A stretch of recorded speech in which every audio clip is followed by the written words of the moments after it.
This is the Alive Again podcast, a ministry of St. Anne Catholic Church in Richmond Hill, Georgia. On this podcast, you will find homilies and talks by Father David, our pastor, and guest homilies from visiting priests.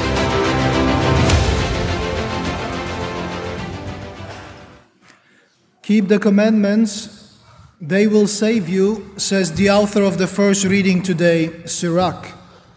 Can there be a shorter message that God would want to say to us to help us believe Him? That if we stay close to His commandments and try to live them out, our life will not only be easier and better, but we will also secure something much more, something that is most important, something that no one will talk about out there in the world. No leaders of today's world will publicly say it. They may not even believe in it, and it is the eternal life. God, being such a merciful and loving Creator, has created the perfect institution to help us get to heaven. We grow up in it, the institution of sacramental marriage. Marriage is God's invention. It was not the philosophers, the czars, the pharaohs, the presidents, the kings, or celebrities, or courts, or senators who came up with marriage. It was God Himself. Hence, it has to be lived out according to His design. Marriage was, and always will be, a union between one man and one woman. All other ideas, definitions, are simply false and can only lead to confusion, hurt, suffering, and disappointment, and grave sin. Marriage is not easy, but God blesses true marriage and helps people who enter it with goodwill to grow in love. John Paul II once said, "Love that leads to marriage is a gift from God and a great act of faith toward other human beings." So by contrast, love that does not lead to marriage shows some kind of lack of trust in the other person. Great numbers of people today, sadly many also Catholics, choose life without marriage. They live together, but they don't want to make promises solemnly before all the people that love them, because they would, as they say, limit them. Promises would limit them and their wrongly understood freedom to do what they want. But Pope John Paul II reminds us again, freedom exists only for the sake of love. If you want freedom outside of love, you're going to hurt somebody. If you don't love, you cannot be free. And so, love is not a feeling, but a decision that is lasting. And when it is lasting, it organizes our life and organizes things in our life and gives us stability. But if it doesn't last and it's interrupted, it brings chaos and confusion and instability and anxiety. Hence, true marriage is a union for life, and it should be a reflection of true love that lasts. My parents did not make it in their marriage. They divorced after only 10 years.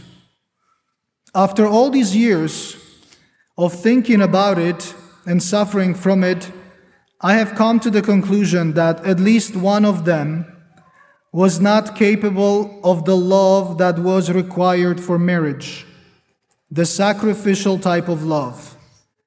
That type of love is the least popular one today. More popular today are imitations of love, fake kinds of love, the ones that are promoted by social media, by television, by magazines, the ones that direct your attention to excitement about somebody's look, somebody's appearance, somebody's humor, intelligence, money, power, influence, all of these things that pass away. But no one wants to direct attention to what doesn't pass away. True love, renewed every day. Love does not pass away, says the Bible.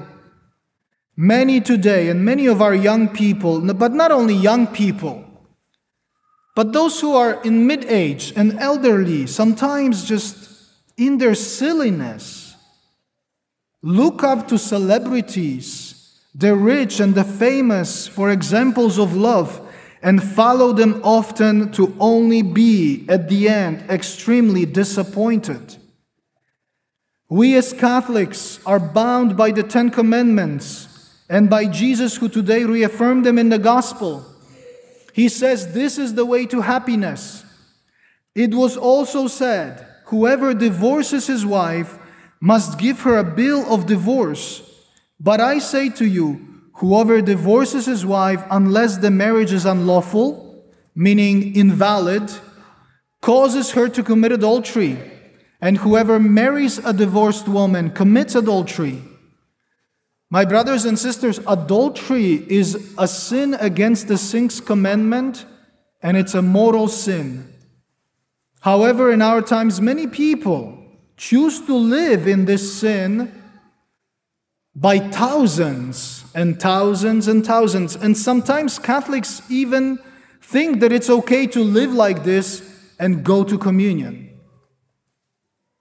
As a Catholic, in order to participate in God's saving mystery of the Holy Communion and Confession, your marriage has to be a valid one and recognized by the Catholic Church, the only church that still bothers to preach the fullness of truth about marriage, being faithful to Jesus. Jesus and the Church allow only one valid marriage per life. One valid marriage. Now, we know some marriages are invalid because the conditions for marriage were not fulfilled. But if you were divorced and remarried without consulting the church, or your spouse was in a previous marriage and you never validated the current union in the Catholic Church, you cannot, according to Jesus, partake in the Eucharist or confession or any sacraments. You should, however, speak to a priest. We will try to help you to find a solution and to bring you back to where you need to be. So have hope, because as John Paul II once said, if that love that you try to validate before God is true love, it will never be defeated. So have hope. But be true to Jesus and be true to yourself and your well-formed Catholic conscience. Jesus and many others after him gave their life for these teachings. Thank you for listening. If this podcast helped you grow in your Catholic faith, consider subscribing, sharing with others, liking, or leaving a review wherever you listen.